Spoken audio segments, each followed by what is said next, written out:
Hello friends, आपल्या सर्वांची आवडती मालिका पाठ राखीन या मालिकेच्या आजच्या शनिवार 1 ऑगस्टच्या एपिसोडमध्ये एकानंतर एक धमाकेदार ट्विस्ट आले आहेत. फ्रेंड्स, आजचा एपिसोड खूप भारी होता. मग नेमकं घडलंय तरी काय? तर आजच्या एपिसोडमध्ये प्राजक्ताने सुलक्षणाला डेंजर दणका दिलाय. सुलक्षणाच्या तोंडावर तिने आलोकला अशी अशी नावं ठेवली, तो तुम्हाला जरी स्वप्नातला राजकुमार वाटत असेल ना, तरी माझ्यासाठी भयानक स्वप्न आहे. ज्या माणसाने माझा जीव घेण्याचा प्रयत्न केला, मी त्याच्याशी लग्न करू शकत नाही, असं तिने सुलक्षणाला ठणकावून सांगितलं आणि सुलक्षणाच्या चेकवर पाय ठेवून तेथून निघून गेली. त्यामुळे सुलक्षणा खूप चिडली आहे आणि आता सुलक्षणाने चक्क प्राजक्ताच्या घरचं पाणी बंद केलंय. प्राजक्ताच्या मामा म्हणजेच वैद्यबुवांची औषधंसुद्धा बंद केली आहेत. त्यामुळे वैद्यबुवांना त्रास होतोय. सुलक्षणा काही करून प्राजक्ताला या लग्नासाठी मनवणारच. मग हे सगळं नेमकं घडलं तरी कसं, हे जाणून घेण्यासाठी हा व्हिडिओ शेवटपर्यंत नक्की पहा. फ्रेंड्स, आजच्या एपिसोडच्या सुरुवातीलाच सुलक्षणा प्राजक्ताला म्हणते, मी तुझं आणि तुझ्या फॅमिलीचं नशीब बदलायला तयार आहे, पण त्यासाठी तुला माझ्या आलोकचं नशीब बदलावं लागेल आणि तुला तुझ्या नावासमोर माझ्या आलोकचं नाव लावावं लागेल. आजपासून तुला प्राजक्ता आलोक सूर्यवंशी बनावं लागेल. हे ऐकून प्राजक्ताला जबर धक्का बसतो. प्राजक्ताचा विश्वासच बसत नाही की सुलक्षणा तिला मदत करण्याच्या बदल्यात तिला चक्क आलोकशी लग्न करायला सांगतीये. प्रीती हे सगळं लपून ऐकण्याचा प्रयत्न करत असते, परंतु तिला काही ऐकूच येत नाही आणि ती म्हणते, ह्या दोघी काय बोलताय? थोडं जोरात बोला ना, मला ऐकू तरी येईल. आणि ही प्राजक्ता, तिचा चेहरा एवढा का उतरलाय? काही कळतच नाहीये. ही मूर्ख आहे का? मी तिला आलोक भाऊजींचे असे असे व्हिडिओ पाठवले, मग या मुलीने या घरात पाय ठेवायला नको होता, पण तरीसुद्धा ती या घरात आली आहे. आणि मोठे आई आलोक भाऊजी म्हणालेत की मला लग्न करायचं नाहीये. त्यांनी एवढा मोठा गोंधळ घातला तरीसुद्धा मोठ्या आईला या प्राजक्ताशी त्याचं लग्न लावून द्यायचंच आहे. यांचं नेमकं काय चाललंय ना, तेच कळत नाहीये. अशी बडबड या प्रीतीची सुरू असते. आणि इकडे प्राजक्ताच्या तळपायाची आग मस्तकात जाते आणि प्राजक्ता चिडून म्हणते, तुम्ही माझा सौदा करताय, माझ्या आयुष्याचा सौदा करताय. हे ऐकून सुलक्षणाला मोठा धक्काच बसतो. प्राजक्ता मागे वळते आणि म्हणते, सुलक्षणा मॅम, तुम्ही नेहमी म्हणायचा की मी तुला माझ्या कुटुंबाची एक सदस्य मानते आणि आज कुटुंबाच्या सदस्याला मदत करण्याच्या बदल्यात तुम्ही त्या सदस्याच्या आयुष्याचा सौदा करताय. हे मला बिलकुल आवडलेलं नाहीये. मी हे नाही करू शकत. सुलक्षणाला जबर धक्का बसतो की प्राजक्ता चक्क आलोकशी लग्न करायला नकार देतीये. प्राजक्ता मागे वळते आणि सुलक्षणाला म्हणते, सुलक्षणा मॅम, तरी मला आजपर्यंत नेहमी असं वाटायचं की माझ्यामुळे तुमचं एवढं मोठं नुकसान होतंय, तरीसुद्धा तुम्ही माझ्याशी इतक्या आपुलकीने का वागताय? तुम्ही माझ्याशी इतकं प्रेमाने का वागताय? मला असं वाटायचं की कदाचित तुम्हाला मी आवडत असेल, माणुसकीच्या नात्याने, किंवा तुमचा स्वभावच एवढा चांगला आहे म्हणून तुम्ही असं करत असाल. पण मी एक गोष्ट विसरले होते की शेवटी तुम्ही बिझनेस वुमन आहात. तुम्ही तुमचा 1 रुपया किंवा तुमचा 1 मिनिटसुद्धा वाया घालवत नाही. तुम्ही जेथे तुमचा पैसा किंवा वेळ देताय ना, ती तुमची इन्व्हेस्टमेंट असते आणि तुम्ही तुमची इन्व्हेस्टमेंट यासाठी माझ्यावर करत होता. आज मला हे कळलंय. सुलक्षणाला काय उत्तर द्यावं ते कळतच नाही. प्राजक्ता म्हणते, सुलक्षणा मॅम, माझे मामा हे नेहमी मला म्हणायचे की मुलींनी बनावं तर सुलक्षणा सूर्यवंशींसारखं, त्यांच्यासारखं कणखर, त्यांच्यासारखं बिझनेस ओरिएंटेड, त्यांच्यासारखं मनाने परखड बनावं. परंतु आज मला वाटतंय नाही, तुमच्यासारखं मी नाही बनलं पाहिजे. सुलक्षणा मॅम, मी तुम्हाला नेहमी आदर्श मानत आले, पण आज तुम्ही मला दुखावलंय. तुम्ही माझ्याकडून जे मागताय ना, ते अतिशय चुकीचं आहे. सुलक्षणाला खूप राग येतो की प्राजक्ता असं बोलतीये. दुसरीकडे आरव आणि आलोक या दोघांची सुंदरीवर राईड सुरू असते. आरव खूप खुश असतो आणि म्हणतो, दादा, काय स्मूथ पळतीये सुंदरी. तर आलोक म्हणतो, हो ना, एकदम लाईक अ बटर. मला तर सुंदरी चालवायला खूप मजा येते. आज किती वर्षांनी मी रस्त्यावर चालवतोय सुंदरीला. आरव म्हणतो, हो दादा, सुंदरी तर भारी चालतीये, पण तुझा मूडसुद्धा किती छान आहे. सुंदरीवर बसल्यावर तू खरंच एक वेगळा माणूस असतो, किती खुश असतो. आलोक सांगतो, खरंय तुझं. मला तर असं वाटतं की काही माणसांपेक्षा ही सुंदरी बरी. ही सुंदरी मला खूप आनंद देते. आरव म्हणतो, मला तर असं वाटतं आपली ही राईड अशीच सुरू राहावं आणि आपण फक्त इथल्या इथे नाही तर डायरेक्ट लडाख ट्रिप करायला पाहिजे. आलोक म्हणतो, जास्त लाडात येऊ नको, आता गुपचूप घरी जायचं आणि तू मीटिंगला जायचंय. पण आरव खूप खुश असतो, गाडीवर उड्या मारतो, आलोकला मिठी मारतो आणि या दोघांची ही राईड अतिशय सुंदर सुरू असते. इकडे प्राजक्ता ही सुलक्षणाला खूप सुनावते आणि विचारते, मॅडम तुम्हाला काय वाटलं, तुम्ही मला पैशांची मदत कराल आणि त्या बदल्यात मी माझ्या आयुष्याचं वाटोळ करून घेऊ? तुम्हाला तुमचा मुलगा खूप चांगला वाटत असेल, स्वप्नातला राजकुमार वाटत असेल, जो पांढऱ्या घोड्यावरून येईल आणि जगातली कोणतीही मुलगी त्याच्याशी लग्न करायला तयार होईल. पण माझ्यासाठी तुमचा मुलगा हा स्वप्नातला राजकुमार नाहीये, तर एखाद्या वाईट स्वप्नापेक्षा सुद्धा भयंकर आहे. माझ्यासाठी तुमचा मुलगा तो व्यक्ती आहे ज्याने माझ्या डोक्यात कुंडी घालण्याचा प्रयत्न केला होता. माझ्यासाठी तुमचा मुलगा ती व्यक्ती आहे ज्याने माझा गळा दाबून माझा जीव घेण्याचा प्रयत्न केला होता. माझ्यासाठी तुमचा मुलगा तो आहे जो एक क्षणासाठीही मला नजरेसमोर धरू शकत नाही. मला पाहताच तो जमदग्नी बनतो. असा आहे तुमचा मुलगा आणि तुम्हाला वाटतंय की अशा मुलाशी लग्न करून मी माझ्या आयुष्याचं वाटोळ करून घ्यावं? नाही सुलक्षणा मॅम, मी माझ्या आयुष्याचं वाटोळ करून घेणार नाहीये. मी तुमच्या मुलाशी लग्न करणार नाहीये. सुलक्षणाला जबर धक्का बसतो. प्राजक्ता म्हणते, मॅम तुम्ही मला खूप चुकीचं समजलंय. मी तुमच्या भाषेत तुम्हाला उत्तर देते. तुमचा प्रस्ताव मला मान्य नाहीये. ही बिझनेस डील मी ॲक्सेप्ट करत नाही. मी आयुष्यभर रस्त्यावर राहील, भीक मागेल, वाटेल ते करेल, पण तुमच्या मुलाशी लग्न करणार नाही. आणि तुमची सून म्हणून या घरात येणं तर सोडाच, मी तुम्हाला शब्द देते, मी तुमच्या घराच्या सावलीला सुद्धा उभं राहणार नाही. प्राजक्ता तोंडाला येईल ते बोलते आणि तिचे हे कटू शब्द ऐकून सुलक्षणाला खूप वाईट वाटतं. तिच्या हातातून हा चेक खाली पडतो आणि प्राजक्ता चक्क या चेकवर पाय दिगून घराबाहेर निघून जाते. सुलक्षणाला खूप राग आलेला असतो. प्राजक्ताने जे काही केलंय ते तिला बिलकुल सहन होत नाही आणि त्याच वेळेस आरव आणि आलोक घरी पोहोचतात. प्राजक्ता ही घराबाहेर पडत असते. आरव तिला पाहतो आणि आरवला वाटतं, अरे देवा, या प्राजक्ताला सुद्धा आत्ताच घराबाहेर पडायचं होतं. जर दादाने तिला पाहिलं तर काही खरं नाही. प्राजक्ताचं मात्र लक्ष नसतं. ती रडत असते आणि आरव पायाला सायलेन्सरचा चटका बसल्याचं नाटक करतो. आई गं दादा, भाजलं भाजलं. आलोक घाबरून विचारतो, काय झालं? तोपर्यंत प्राजक्ता त्यांच्या मागून पुढे निघून गेलेली असते. आलोक चिडून म्हणतो, खोटं बोलतोस का रे, फसवतो भावाला? आरव म्हणतो, अरे नाही दादा, तुला काय सांगू, मला तर जगायचीच इच्छा राहिली नाहीये. हे काय जगणं आहे का? दिवसभर 4-4 मीटिंग करायच्या, त्यानंतर झोपायची वेळ नाही, खायची वेळ नाही, जगायची वेळ नाही. त्यामुळे मी तुला म्हणत होतो आपण लडाख ट्रिपला जाऊया, येथे काही मजा नाहीये रे. प्राजक्ता ही घराबाहेर जात असते आणि आरव तिच्याकडेच पाहत असतो. आलोकसुद्धा मागे वळून पाहतो, पण तोपर्यंत प्राजक्ता निघून गेलेली असते. आरव म्हणतो, त्यामुळे मला जगूशी वाटत नाहीये. आलोक खूप चिडतो आणि त्याला म्हणतो, यानंतर पुन्हा मरणाची गोष्ट केली ना तर दिन एक ठेवून. आणि आलोक आरवला घट्ट मिठी मारतो, इमोशनल होतो. पण आरवच्या डोक्यात हाच विचार सुरू असतो की प्राजक्ता रडत रडत का गेली, काय प्रॉब्लेम असेल ज्यामुळे प्राजक्ता रडत गेली, हे शोधून काढावं लागेल असा विचार आरव करतो. आणि इकडे प्राजक्ता ही सूर्यवंशींच्या घराबाहेर पडते. रस्त्याने जात असते, तिला जबर धक्का बसलेला असतो. आज सुलक्षणाने मला चक्क आलोकशी लग्न करायला सांगितलं, यावर तिचा विश्वासच बसत नाही. सुलक्षणा काय काय म्हणाली, माझ्या मुलाशी लग्न कर, त्याचं नशीब बदल, तर मी तुझ्या कुटुंबाचं नशीब बदलेल. हे सगळं प्राजक्ताला आठवतं. त्यानंतर प्राजक्ताला आठवतं की आज आई आजी काय म्हणाली होती, आता तू ते घर परत मिळवून दाखव, नाहीतर तुला या घरात जागा नाही. हे प्राजक्ताला आठवतं. आलोकने माझ्या डोक्यात कुंडी घालून कसा माझा जीव घेतला होता, कसा माझा गळा दाबण्याचा प्रयत्न केला होता, हे सगळं प्राजक्ताला आठवतं. आणि नाही, मी या मुलाशी कधीच लग्न करू शकत नाही असा तिचा ठाम निर्धार होतो. प्राजक्ता खूप दुःखी असते, खूप घाबरलेली असते. आणि तेवढ्यात प्राजक्ताला समोर आलोक दिसतो. आलोकला आपल्या समोर पाहून प्राजक्ता खूप घाबरते. तिचे हातपाय गळतात आणि आलोक तिच्या दिशेने धावत पळत येतो. प्राजक्ताला वाटतं की आलोक आता मला मारणार, माझा जीव घेणार. आणि आलोक तिच्या दिशेने जोरजोरात धावत पळत येत असतो. प्राजक्ता आपलं तोंडावर हात ठेवते आणि जोरात ओरडते, आ.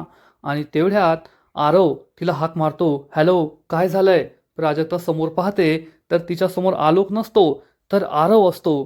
प्राजक्ता आजूबाजूला पाहते पण आलोक कोठेच नसतो. आरव विचारतो, काय झालंय तुम्हाला?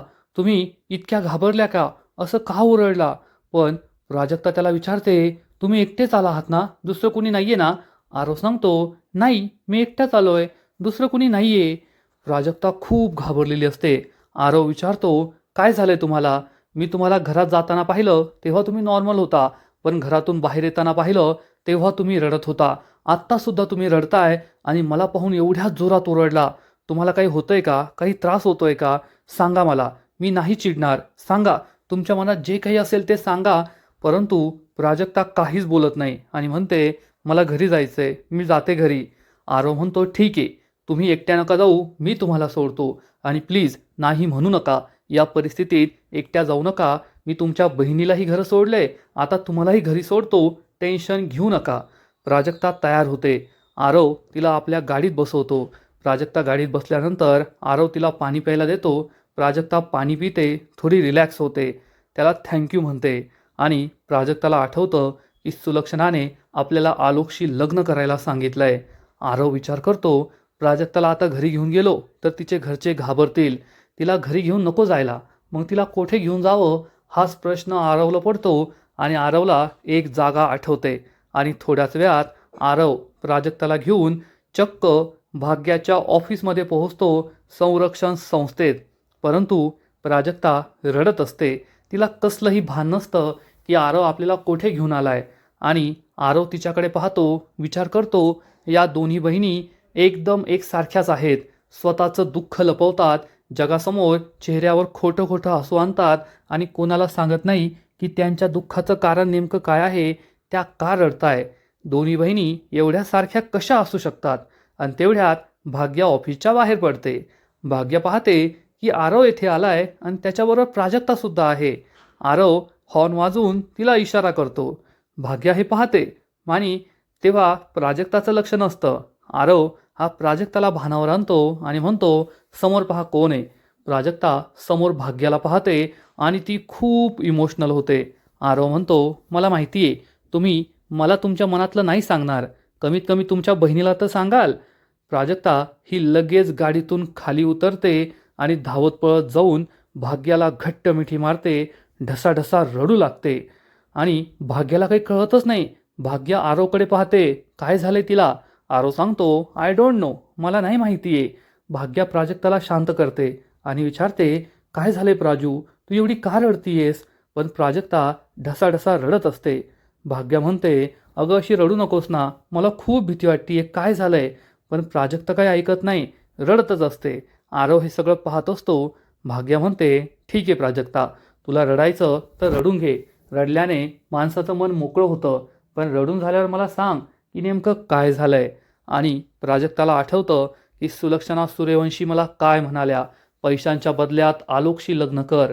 पण मी हे भाग्याला सांगायला नको, नाहीतर भाग्या सगळ्यांना सांगेल आणि मग विषय आणखीन वाढेल. त्यामुळे मी तिला काहीतरी वेगळं सांगते, असा विचार प्राजक्ता करते. भाग्या विचारते, प्राजू बोल ना, काय झालंय. तुला घरातलं कुणी काय बोललं का? आई बोलली का? आई आजी बोलली का? काय झालं, सांग ना मला. पण प्राजक्ता विचार करते, नाही, मी भाग्याला सूर्यवंशींबद्दल नाही सांगू शकत.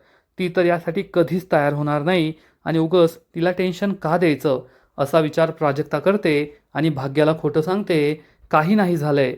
मी अचानक विचार करत होते की आपल्या घराचं काय झालं, आपलं घर कधी आपलं परत मिळेल की नाही. मला घराची काळजी वाटली ना, म्हणून मी रडत होते. भाग्याला खूप वाईट वाटतं.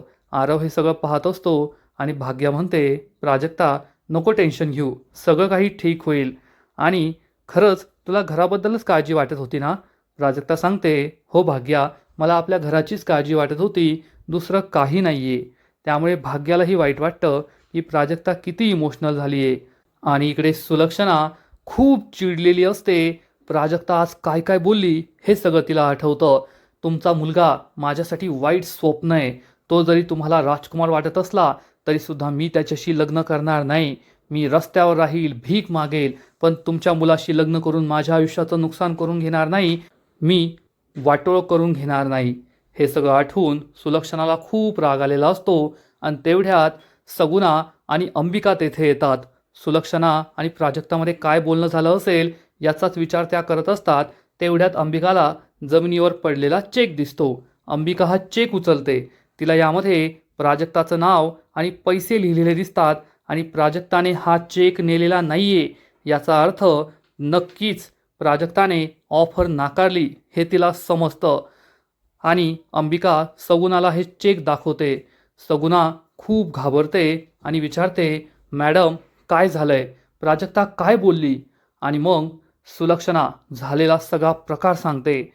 त्या मुलीसाठी मी 20 लाख रुपये ओवाळून टाकायला तयार होते आणि ती मुलगी मला काय म्हणते, तुमच्या आलोकशी लग्न करून मी माझ्या आयुष्याचं वाटोळ करून घेणार नाही. स्वाभिमानी लोकांचा हाच सगळ्यात मोठा प्रॉब्लेम असतो. आयुष्यभर ते स्वतःची परिस्थिती सुधारण्यासाठी प्रयत्न करतात, पण जेव्हा योग्य संधी येते तेव्हा ते आपली दरवाजे बंद करून घेतात आणि त्यांच्या आयुष्यात कधीही बदल होत नाही. स्वतःचा स्वाभिमान हा ते कुरवाळत बसतात. त्यांना हे कळत नाही की त्यांच्या या हट्टामुळे त्यांच्या आयुष्याचं किती मोठं नुकसान होतंय. प्राजक्तासुद्धा हेच करतीये. सगुणा आणि अंबिकाला काही कळतच नाही. अंबिका विचारते, जाऊबाई नेमकं काय झालंय? आणि सुलक्षणा ही तिला सांगते, प्राजक्ताने आलोकशी लग्न करायला नकार दिलाय. सगुणा आणि अंबिकाला जबर धक्का बसतो आणि इकडे प्राजक्ता ही भाग्याला खोटं सांगते की मला आपल्या घराची खूप काळजी वाटत होती. भाग्या हे सगळं कधी संपणार? आपल्याला आपलं घर परत कधी मिळणार? भाग्या म्हणते, अगं वेडीस आहेस तू, एवढं रडायचं काय त्यामध्ये? खूप इमोशनल आहेस तू आणि एवढा विचार करू नको. तुला खरं सांगायचं तर मी सुद्धा सकाळी हाच विचार करत होते की हे सगळं कधी संपणार, आपलं घर आपल्याला परत कधी मिळणार. मग मी विचार केला की मी पर्सनल लोन काढते, पण आज माझ्या नोकरीचा पहिलाच दिवस आहे, मला पर्सनल लोन कसं मिळेल? कौस्तुभ दादा लोन मिळू शकतं, पण त्याची सुद्धा नोकरी गेली आहे. मग मी विचार केला, जाऊ द्या, द्या सोडून, टेन्शनच्या नानाची टांग. आणि बाबा नेहमी काय म्हणतात तुला माहिती आहे ना, की प्राजू आणि भाग्या तुम्ही दोघे एकत्र असल्या ना की तुम्ही कोणत्याही संकटाला मात देऊ शकतात. त्यामुळे आता आपण जास्त टेन्शन घ्यायचं नाही. आपण दोघींनी नेहमी एकत्र राहायचं आणि या संकटावर मात करायची. त्यामुळे टेन्शन घेऊ नकोस. चल आता घरी जाऊया. पार्किंगमध्ये आपली स्कूटर आहे, तेवढी स्कूटर तू घेऊन ये.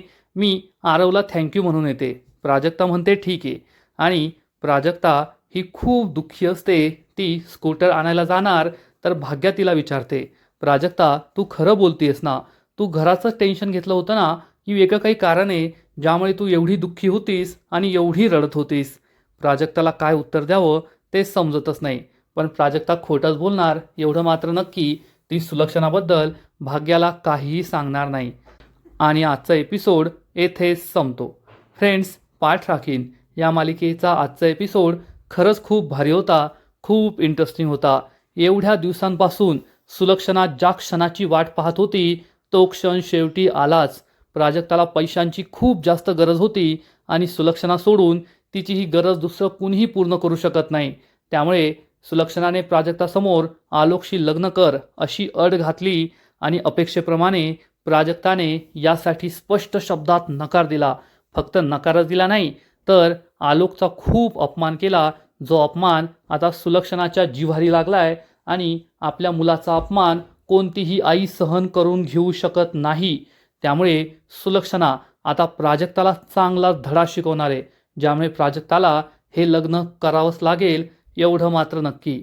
फ्रेंड्स, पाठ राखीन या मालिकेचा आजचा एपिसोड तर खूप भारी होता, पण पुढील एपिसोड आणखीन भारी असणारे, आणखीन मोठा ट्विस्ट या मालिकेत येणारे. मग नेमकं घडणार तरी काय? तर या मालिकेच्या पुढील एपिसोडमध्ये आपण पाहू की सुलक्षणा अंबिका आणि सगुणाला सांगेल की आता खूप झालं चांगलं वागणं, मी चांगल्या पद्धतीने प्राजक्ताला समजवण्याचा प्रयत्न केला पण तिने माझं ऐकलं नाही, माझ्या आलोकचा अपमान केलाय तिने. आता खरा खेळ सुरू होणार. ही सुलक्षणा सूर्यवंशी काय आहे ना हे मी तिला दाखवून देणार. आणि सुलक्षणा ही सगुणाला सांगेल आत्ताच्या आत्ता प्राजक्ताच्या मामांचा इलाज ज्या हॉस्पिटलमध्ये झाला आहे तेथे जायचं, कोणत्या औषधावर ते जिवंत आहे ते शोधायचं आणि अख्ख्या मुंबईत त्यांना ती औषधं नाही मिळाली पाहिजे अशी व्यवस्था करायची. हे ऐकून या दोघींना जबर धक्का बसेल. सुलक्षणा सांगेल प्राजक्ताच्या घरी पाणी लाईट काही येता कामा नये. आणि मग थोड्या वेळानंतर प्राजक्ता आणि भाग्या घरी येतील तेव्हा वैद्यबुवा जोरजोरात खोकत असतील आणि मामी त्यांना सांगेल की आम्ही औषधं आणण्यासाठी गेलो होतो पण यांची औषधं कोठेही भेटत नाही आहे.